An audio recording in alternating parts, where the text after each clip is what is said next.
The village of Igbara Oak had a saying that the old people repeated so often it had become part of the air itself. The person who ate with you in hunger will not poison your food in plenty. Emeka Osegi had heard this saying approximately 400 times before he turned 18. From his mother, from the elders, from the walls of the compound where he grew up, which were thin enough that wisdom from neighbors drifted through whether you wanted it or not. He had nodded every time. He had not listened. But that comes later. First, the beginning. The real beginning, before the money, before the betrayal, before the cross on the hill outside the village that people still will not look at directly even years later. Emeka grew up in the part of Igbara Oke where the roads were not tarred, and the generator ran only on Fridays if the community contribution had been collected successfully that week. His father had died when he was 11. Quietly, without drama, the way poor men often die. From something that would have been treatable if treatment had been affordable. His mother, Mama Ngozi, had raised him alone after that, selling firewood and smoked fish from a wooden tray she balanced on her head, with the practiced ease of a woman who had been doing hard things for so long they had stopped feeling hard. She was small, Mama Ngozi, fine-boned and quick-eyed, with hands that told the story of every year of her life in their roughness, and the story of her character in their generosity. She gave away more than she kept. Everyone on their street knew this. If you came to Mama Ngozi with hunger, she fed you, even if it meant she ate less. If you came with trouble, she sat with you until the trouble felt smaller. She had one son. She poured everything into him. She was the same age as Emeka, and she was the kind of girl that poverty had made practical rather than bitter.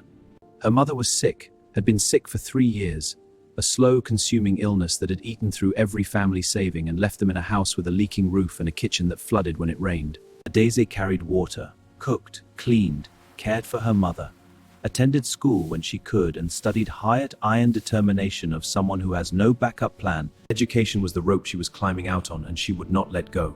She and Emeka had grown up in parallel, aware of each other the way people are aware of everything in a small community, which is to say completely, unavoidably, with the particular intimacy of shared geography and shared struggle. They became friends first. The kind of friends who share food when one person's meal is too small for one person. A profound bond. By 19, it became something more. Nothing dramatic. No declaration, no ceremony. Just the gradual, natural arrival of love between two people who have seen each other at their most unguarded and chosen, in full knowledge, to stay close. Mama Ngozi watched this develop with quiet satisfaction. She liked Adeze. More than liked her, she recognized her, saw in the girl the same quality she had spent years trying to cultivate in her son. The understanding that character is built in difficulty, that loyalty is proven in scarcity.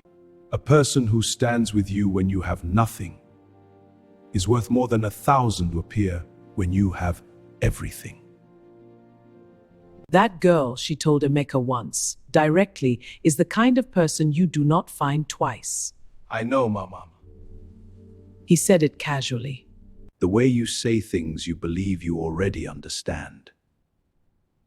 He did not understand. Emeka was 22 when the opportunity arrived. A distant uncle, his father's brother, who had relocated to Lagos decades ago and built a small construction business, came to the village for a funeral and noticed, almost by accident, that his late brother's son was sharp. Sharp in the way that wasted potential is sharp, visible even under the dust and limitation of circumstances that had no business containing it. He offered Emeka a position in Lagos, entry level, basic salary. But Lagos, the village gathered to see him off. Adeze was there, standing at the back of the group, not performing her emotion for the crowd, just present and steady the way she always was. She had made him food for the journey, wrapped in foil, packed in a bag. Small thing, large meaning. Come back, she said simply. When the goodbyes were happening. Come back the same, she said. He didn't understand what she meant by that. Not then. Lagos received Emeka the way Lagos receives everyone, with complete indifference, overwhelming noise, and the underlying message that the city owes you nothing and will give you exactly what you work for, and sometimes less. He worked. He worked in ways that surprised even his uncle, who had expected a village boy who needed handling and instead found someone who arrived early, left late, asked questions that showed he was thinking 3 steps ahead, and had the particular hunger of someone who had watched scarcity up close long enough to be genuinely, permanently motivated by it. Within 2 years, he had been promoted twice. Within 4, he had started a small side business, construction supplies, leveraging the knowledge from his uncle's company that began generating more than his salary. The kind that moves you from one Lagos to a completely different Lagos that happens to occupy the same geography. He moved apartments twice, each time to somewhere he would not previously have been able to imagine himself living. He bought a car, then a better car. He started wearing clothes that had prices he would once have considered fictional. He called home regularly, in the beginning, then less regularly, then occasionally. He sent money. He always sent money. This was important to him, a point of pride, but money sent at a distance is a different thing from presents, and Mama Ngozi, who was not foolish. I understood the difference clearly even as I thanked him for the transfers. Adeza he called less and less. The conversations when they happened had developed a careful quality. They were navigating a distance that was not only geographical. She was still in Ibarra, still caring for her mother, still the same person in the same place, doing the same hard, honest things. He did not notice. That is the insidious thing about certain kinds of change. They happen below your own awareness. And by the time you see them in yourself, they have already been visible to everyone around you for quite some time. Her name was Scarlett Dyke, and she was, by any conventional measure, extraordinary to look at. Tall, precisely put together, the kind of woman who enters a room and rearranges it by her presence alone. She moved through Lagos social circles with the ease of someone who had studied the environment thoroughly and knew exactly which performances were required and when. Emeka met her at a business dinner hosted by a partner of his. She was at the next table. Their eyes met across the room in the way that sounds like a cliche until it happens to you, and then it doesn't feel like one at all. She smiled. He crossed the room. That was the beginning. What Emeka experienced in the weeks that followed was the precise expert application of a talent that Scarlett had spent years developing. The talent of becoming exactly what a man wants to see. She was attentive without being clingy, impressive without being threatening. She listened with an intensity that made him feel the talent of becoming exactly what a man wants to see. She was attentive without being clingy, impressive without being threatening. She listened with an intensity that made him feel. How is your business going? I remember you mentioned some challenges last time. It's going well, thank you. The precision of your memory is remarkable. I find our talks meaningful. That means a great deal. She had researched him, of course.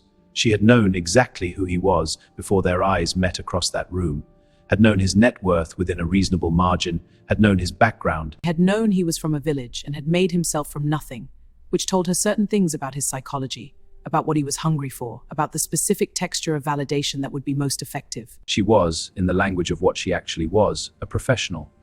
But Emeka did not speak that language yet. Within 3 months, he had stopped calling her days entirely. Within 4, he had, with the particular cowardice of men who cannot face the conversations they owe people, simply allowed the silence to become the statement. No formal ending. No explanation. Just the slow withdrawal of presence until absence was the established fact. Adezi called twice. He answered the first time with vague warmth and vaguer excuses. He did not answer the second time. She did not call a third time. This was not because she had given up or moved on or decided it didn't matter. This was because Adezi Obi, who had been surviving impossible things since she was old enough to understand what impossible meant, had a species of dignity that expressed itself as silence when words were no longer being received. She went quiet, but she did not disappear. Mama Ngozi came to Lagos. She had never been to Lagos, had never wanted to. She was a woman whose roots were in Ibarra, in a way that was deeper than preference, more like structure. But she came because her son had not come home in 14 months and she had things to say that could not be said over a phone. Emeka received her with genuine warmth and genuine guilt in roughly equal measure. He showed her his apartment. She looked around it with the face of someone who has received more information than they asked for. He took her to a restaurant. She ate with the careful appreciation of someone determined not to be overwhelmed by things. On the second evening, she told him about Scarlett. Or rather, she told him what she had heard. Because Mama Ngozi, small and quiet and apparently entirely focused on her firewood and fish, was in fact connected to a network of women across Ibarra-Oke. From London to Lagos and several points between, information moved through this network with impressive efficiency. She had heard things about Scarlett Dyke. About a businessman in Abuja whose company had collapsed in ways that investigators had found suspicious 2 years after Scarlett entered his life. About a man in Port Harcourt who had ended up in hospital. Poisoned, the doctor said, though the case had never been pursued properly. About patterns. About a woman who appeared in wealthy men's lives and departed, eventually having transferred significant resources in various creative ways, sometimes leaving the men diminished in ways that went beyond money. She laid all of this before her son with the steady precision of a woman who has rehearsed this conversation on a 6-hour bus journey. Mama, you worry too much. Those are rumors. Lagos people talk. I know what I'm doing. And then, because he was his mother's son and somewhere under everything he was still the boy she had raised, he said, What about Adeze? What about her? She's fine. She is exactly what she has always been. Mama Ngozi said, which is more than I can say for everyone in this conversation. He had the grace to look away. She went home to Ibarra-Oke the next morning, at the bus park before she boarded. Emeka, the person who ate with you in hunger. You will not poison your food in plenty. I know, Mama. Do you?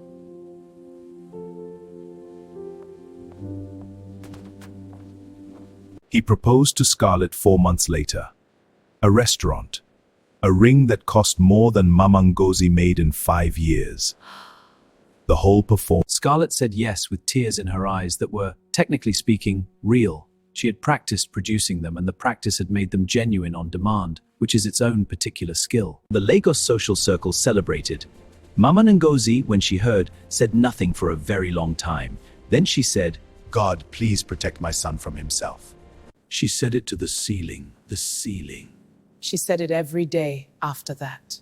In Ibarra, someone told Adeze she was at the market, the most normal possible moment for the world to rearrange itself. The woman who told her watched her face carefully for the reaction, with the particular attentiveness of someone delivering news they expect to be dramatic. Adeze's face did nothing. She finished buying her tomatoes. She thanked the woman for telling her. She went home. She sat with her mother, whose health had improved slightly in recent months, and told her what she had heard. Some people have to learn in the hardest classroom. I know. Are you all right? Adeze thought about it honestly. I will be, She was telling the truth. Alone, in the early mornings before anyone else was up. By the time the news of the engagement reached her, she had already done most of the work of letting go. What remained was not heartbreak exactly. It was closer to the feeling you get watching someone walk toward a hole in the ground that you can see clearly and they cannot. Concern. Helplessness. And the knowledge that some lessons cannot be transferred. They can only be learned directly. The first thing Scarlett did after the engagement was get her name added to the business account. She did it gradually. Cleverly, not a sudden request, but a sequence of small, reasonable steps, each one individually defensible, collectively forming a structure she had been engineering from the beginning. It makes sense for tax purposes. The accountant suggested it. The accountant was her cousin, recently installed in that position. We're going to be married, Emeka. Why are we still operating like strangers? Each step taken with a smile, with warmth, with the absolute consistency of someone who has done this before, and knows that consistency is the key, that if you are warm enough for long enough, people stop checking. She began making introductions. Business contacts, she said. Likewise, we've heard much about you. Indeed. People who could expand his operation. The contacts were real. She had cultivated them specifically for moments like this, but the deals they brought were structured in ways that moved money in directions Emeka wasn't fully tracking. His accountant, the real one, the one he'd had for years, raised a concern in a meeting. Scarlett happened to be present at that meeting. Afterward, she spoke to Emeka privately. The accountant, she said, had seemed quite inappropriate. She was calm, reasonable, full of warm concern. Quite frankly, she found his manner unsettling. She wondered if he was entirely trustworthy. Her cousin, fully installed now, found no concerns to raise. Meanwhile, she had identified the one obstacle. Mama Ngozi, who visited twice more in the year of the engagement, who sat in Emeka's living room and looked at Scarlett with eyes that saw clearly and said little, who asked questions that sounded like conversation but were actually something else. Careful, precise attempts to find the edges of things. Scarlett recognized the threat immediately. She responded the way she responded to all threats, with patience, with intelligence, and with a long game that most people wouldn't see coming until it had already arrived. She began, very subtly, to work on Emeka's perception of his mother. Not attacking. She was far too clever for direct attack. Instead, small seeds of mum means well, but she can be quite negative. I think she struggles with your success. It's actually very common. I sometimes wonder if she really wants what's best for you or what's familiar to her. The face of a woman who hates to raise the subject but feels she must in the interest of honesty. Emeka did not believe her exactly, but he began, without realizing it, to hear his mother's voice slightly differently, to notice, where he hadn't before, when she seemed negative, when she seemed resistant, when she seemed like someone who struggled with his new life. He began to pull back. The calls became shorter, the visits less frequent. Mama Ngozi felt the distance growing and recognized it for what it was, not her son's natural drift, but something managed. She had lived long enough to know the difference between a person pulling away and a person being pulled. She came to Lagos one more time. This was the visit that changed everything. She had lived long enough to know the difference between a person pulling away and a person being pulled. She arrived unannounced. This was, in retrospect, what Scarlett had been waiting for. The opportunity that an unannounced visit would eventually create. Because Scarlett had been setting a stage for months, and she needed an audience on it at the right moment. Mama Ngozi arrived to find Emeka out at a meeting. Scarlett received her. Warmly, impeccably, with cold fury running beneath every word like a current under ice. Mama Ngozi sat. They spoke of small things for 20 minutes. Then Scarlett excused herself and went to the bedroom. Excuse me, Mama Ngozi. I must go to the bedroom. When she came back, her face was different. Something had shifted in it. She was trembling, just slightly, just enough. Her eyes were wet. "Mama," she said, and the word in her mouth sounded genuine but landed wrongly, like a translation of something that made sense in another language. What is it? I have to tell you something. I have been noticing things in the house. Things going missing. Small things at first. Money from my purse, a piece of jewelry. The last time you visited. Scarlett said quietly, "I lost a gold bracelet. I didn't want to say anything. I told myself I must have misplaced it." A pause. "Today I found it." A bracelet lay in her palm. In your bag. The bag you left in the parlor. What followed was ugly in the way that carefully constructed lies are ugly when deployed against innocent people. Emeka came home to find his fiancée in tears and his mother standing in the parlor with a stillness that he misread, because he had been slowly prepared to Emeka. What is this? Scarlett did not shout. She did not accuse dramatically. She was hurt, confused, desperately reluctant to believe it. She performed this perfectly. A performance perfectly executed is indistinguishable from sincerity to someone who has been softened by months of quiet preparation. Emeka looked at his mother. I did not touch that bracelet. 4 words, flat and certain and completely true. But Scarlett was already crying softly. And Emeka had been hearing for months about his mother's difficulty with his success, his mother's negativity, his mother's resistance, and now here was evidence, he thought, of something he didn't want to see. Mama, I did not touch it. Then how? Look at me. You know me? You have known me your entire life. Look at me and ask yourself what you know. The faint signal of a truth trying to get through. Scarlett. Just small enough. Just hurt enough. The moment passed. I think you should go home, Mama. And his voice had a quality in it that Mama Ngozi had never heard before, and hoped never to hear again. The room was completely silent. Mama Ngozi looked at her son for a long time. She picked up her bag. She straightened her wrapper. She walked to the door with her back straight and her head level. And she did not look back because she was Ngozi Osagie and she had survived things that would have broken lesser people, and she would not give this room the satisfaction of seeing her break now. Every evil thing built on a lie will fall. Not might fall, will fall. The story that arrived in Ibara-Oke, traveling the way stories travel in communities, which is to say instantly and thoroughly. It was that Mama Ngozi had been accused of stealing from her son's fiancée and sent home in disgrace. The village received this information and sorted it rapidly into two categories. Those who did not know Mama Ngozi believed it, or at least found it believable, because stories of village people embarrassing themselves in the city had a long and established tradition. Those who knew Mama Ngozi, which was most of the village, rejected it so completely and so unanimously that the rejection itself became its own kind of statement. Ngozi Osagie steal?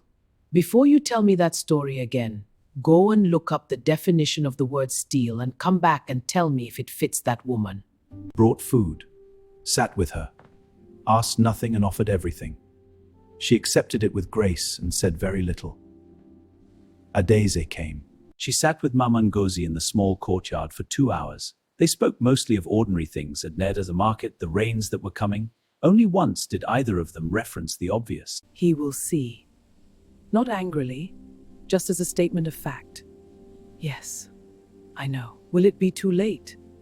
I pray not. Scarlett moved quickly after Mama Ngozi left. The obstacle removed, the final stages of what she had been building could now be completed. She pushed for an earlier wedding date. She reorganized the business structure, more aggressively now, less carefully, because she was approaching the timeline she had set herself.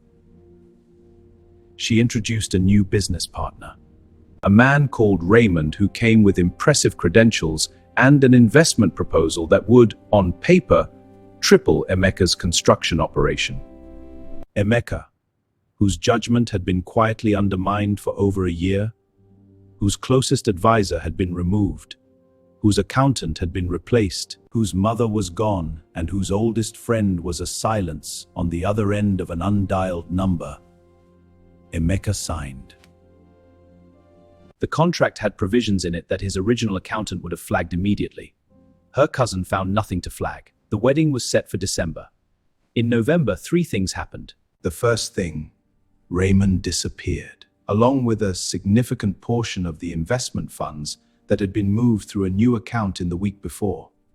Gone, not just from Lagos, from the country entirely, with the efficiency of someone who had done this before and would do it again elsewhere. The second thing, Emeka's primary business account. The trust Scarlett's name was added to for tax purposes was found to have been significantly depleted over an 18-month period, through a series of transactions that were individually small enough not to trigger automatic review. The money had gone to 7 different accounts.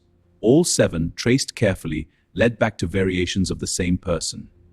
The third thing, Emeka got sick, suddenly, severely, in a way that the first 2 doctors couldn't immediately explain. Not a familiar illness, not something that responded to standard treatment. A sickness that had the quality, the senior specialist said carefully, of something introduced rather than contracted. He was admitted to hospital. Scarlett visited every day. She was the picture of a devoted fiancé. Sat by his bed, held his hand, brought food she prepared herself, which the nurses, on the 3rd day, Noticed it was untouched. quietly advised him not to eat after one of them noticed something she reported to the attending physician. I'm calling the police. The physician called the police. The food will test the food. This is the part the village still does not speak of easily. Because while Emeka was in a Lagos hospital learning the full dimensions of what had been done to him, something was happening in Igara Oak that would mark the village permanently. Scarlett, in the days before the hospital, before the investigation closed around her, had made one final move. The move of a cornered person who has nothing left to lose and chooses destruction over surrender. She had contacts in Ibara-Oke. She had cultivated them quietly, the way she cultivated everything. During the year of the engagement, she identified people who could be used. She made calls, she gave instructions. She said that Mama Ngozi, the woman who had accused her, who had tried to turn her son against her, who was the source of everything that threatened her carefully built structure, had been involved in fraud. That she had evidence that certain community leaders needed to know. The evidence was fabricated. Completely, thoroughly, professionally fabricated documents that looked real. Testimony from people who were paid to provide it. A story that was internally consistent in the way that good lies always are. In Igara Oke, where Mama Ngozi's apparent disgrace had... The story landed in that crack and widened it. Not everyone believed it. But enough people, the wrong people, the ones with authority and grievance and the particular dangerous combination of certainty and ignorance, believed it enough. They came at night. Mama Ngozi, who was asleep, who had spent the evening as she spent every evening, praying, tending her small garden, preparing to tutor 3 neighborhood children the next morning. Whatever you have been told about me is not true. You know me.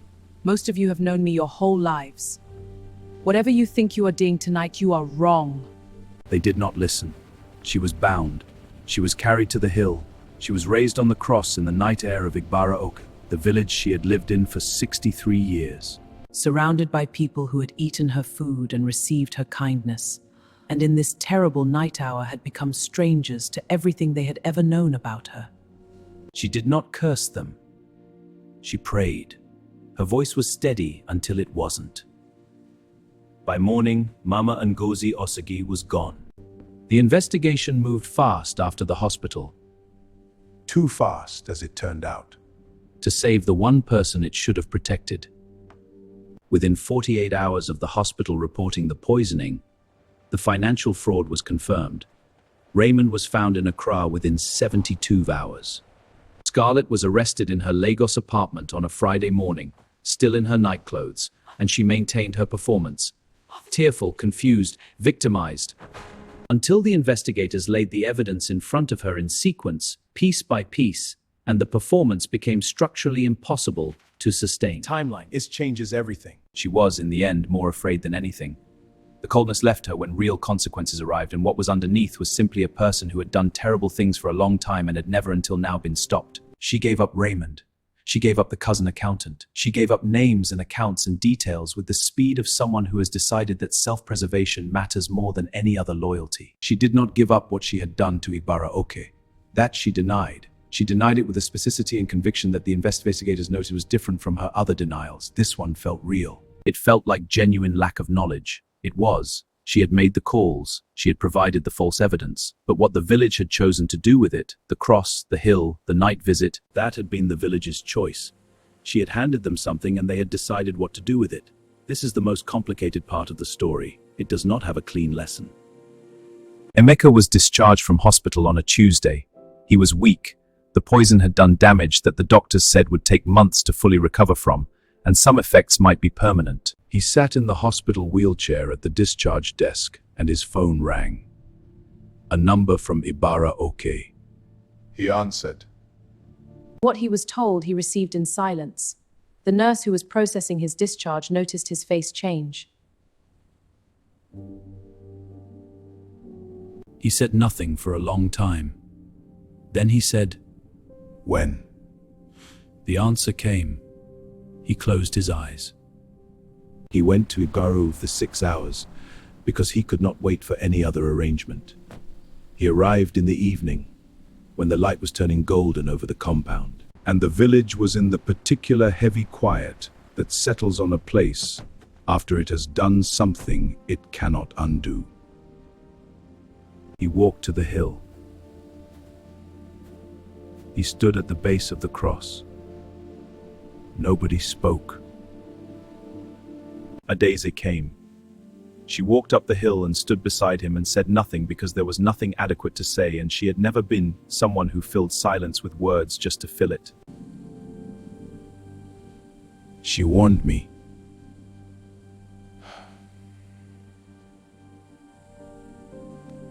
She warned me about Scarlett. She warned me about myself. She stood in my living room and told me she knew me and asked me to remember that I knew her, and I sent her home. She came back here, and I never called. I never came. I was in Lagos and she was here, and He stopped again. The evening was very quiet. Emeka, she knew you loved her. She knew it even when you weren't acting like it. That's who she was. She held on to what she knew was true even when the evidence looked different. It doesn't help. The legal proceedings were extensive and spread across 2 cities. Scarlett received 14 years. The financial fraud alone would have been substantial.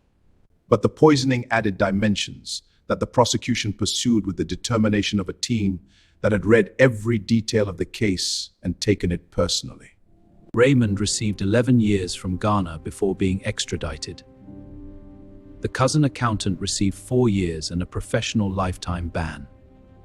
Several members of the Ibara-Oke community who had participated in the events on the hill faced their own proceedings. The hill changed everything for us. Now we must answer for it. We will be judged. A separate, slower, more painful process that tore through the village like a fire that burned cold.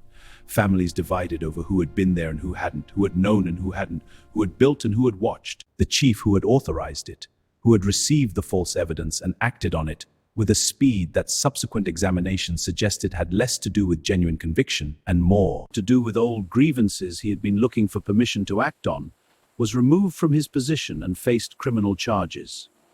The villagers did not recover this. Emeka rebuilt his business, slowly, carefully, with a new accountant and a new structure and the kind of vigilance that comes from having lost everything to inattention once. The money that had been stolen was partially recovered. Not all of it, these things never fully recover, but enough to rebuild on. He rebuilt the compound. He repainted it, fixed it. He asked Adeze to marry him. Not dramatically, not with a ring in a restaurant. He asked her in the courtyard of his mother's house, on an ordinary afternoon, with no audience and no performance. She said, "You understand that I am the same person I was when we had nothing." "I know," he said. "You understand that I will always be that person." "I know. That is why I am asking you." Then she said yes. There is a garden now, on the hill where the cross stood. It was Emeka's idea, and the village, in the guilt-driven generosity of people trying to make partial amends for something that cannot be fully amended, helped him build it. Flowers mostly, the kind his mother had kept in pots outside her door. A small stone marker with her name and dates, and below them, in letters that Emeka carved himself. She warned us and we did not listen. She loved us anyway. She was right about everything. People stop at the marker sometimes. Old women who knew her, children who didn't but have been told, visitors who ask about the garden and receive the story. All of it, not the comfortable version. The kind who asked her for what it had done. It that the villagers were supposed to be terrible or softened. All of it, not the comfortable version, the full version. Because the village had decided, in the painful aftermath of what it had done, that the only honest response to a terrible thing is to refuse to let it be forgotten or softened. Mama Kemi, who had known Mama Ngozi for 40 years, tended the garden on Saturdays. She brought her grandchildren sometimes. That woman, she told them, crouching in the garden with soil on her hands, She was the best person on this street. Maybe the best person I have known. We failed her. Why? Mama Kemi thought about it honestly. because we listened to a story that confirmed what a few people already wanted to believe. And we moved too fast. And we forget that we knew her. When someone tells you something terrible about a person you have known your whole life, stop. Remember what you know. Let what you know speak louder than what you've just been told. Remember that.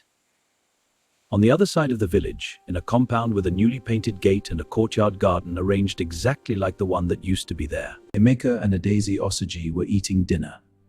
Ordinary dinner, or the hardest possible classroom, the difference between a person who stays and a person who appears. The difference between love that is built in scarcity and attraction that is built on availability. The difference between a woman who tells you the truth and a woman who tells you what restructures your perception of truth. He had learned it at a cost he would spend the rest of his life acknowledging. Every evening before dinner he paused, just briefly, just long enough. The person who ate with you in hunger. His mother's voice said, "Wealth will not poison your food in plenty."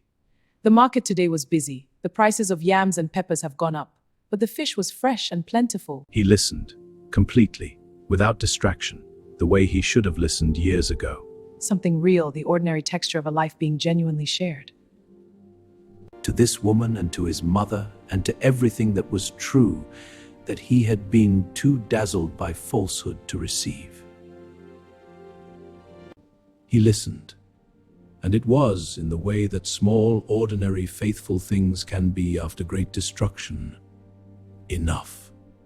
In memory of every person who told the truth and was not believed in time, and in warning to every person who has been told something terrible about someone they know well.